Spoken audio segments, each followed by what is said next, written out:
I'm just wondering, there is never a good time. When would have been a better time? I mean, if you want to speak like a parent, then you're right. There's never a good time, right? But first of all, I think a limited bombing run, that's not how you eradicate. That's not how you totally obliterate a country's nuclear capability. You have to commit to either multiple bombing runs. You have to coordinate attacks. And in this particular instance, Israel made an offer to the United States. It said, hey, we would like for you to come in and use your bunker buster bomb, this technology that only you have. But if you don't, we have other options. I would have loved to have been like, let's see those other options. Let's see how far you can take this on your own, because you're the one, Israel, that has an existential threat from Iran. You're the one who's dealing with and had phenomenal success with the proxies in your area, in your region. And we are the country that currently can continue to say that we don't violate sovereign borders for now, right? We obviously invaded Iraq, we invaded Afghanistan. We've had our history with this, and we've had our history of breaking international law.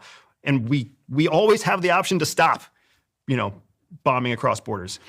But instead of waiting, instead of letting Israel kind of exhaust all of their options, we went in. And why? And did we go in because it was in our best interest? Or did we go in because it was somebody else's Venn diagram bigger benefit and our Venn diagram smaller benefit?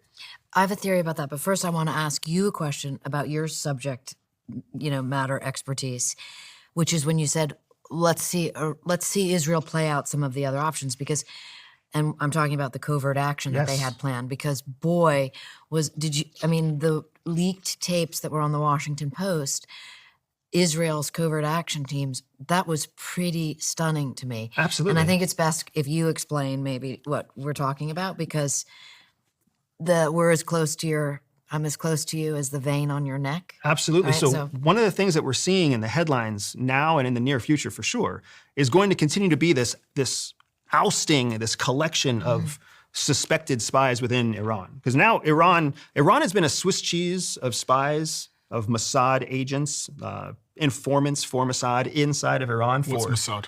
Mossad is the Israeli External Intelligence Collection Service. Their version of the CIA. Yeah. Okay, so the Israeli CIA. The Israeli CIA, correct.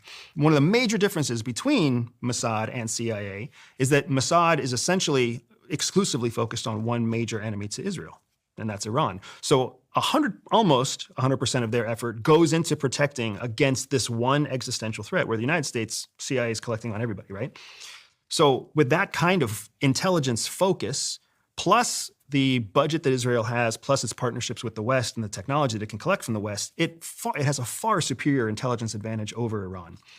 So cutting in for a second here, these are the trigger. We're talking about what we were talking about earlier with Ground. These are trigger pullers. These are covert action operators that go in and kill people. We have multiple types of infiltrations inside Israel or inside Iran. But to the point that she's making, the covert action arm of Mossad inside Iran is massive. That's how they were able to go across borders and launch drones. They're finding now thousands of prefabricated drones inside Tehran that were being built by assets of Mossad that were being controlled by AI within Tehran, so that Israel could essentially, at a press of a button, fly hundreds of homemade drones built inside the capital of Iran, like fabricated inside Iran. So by Iranians. By Iranians.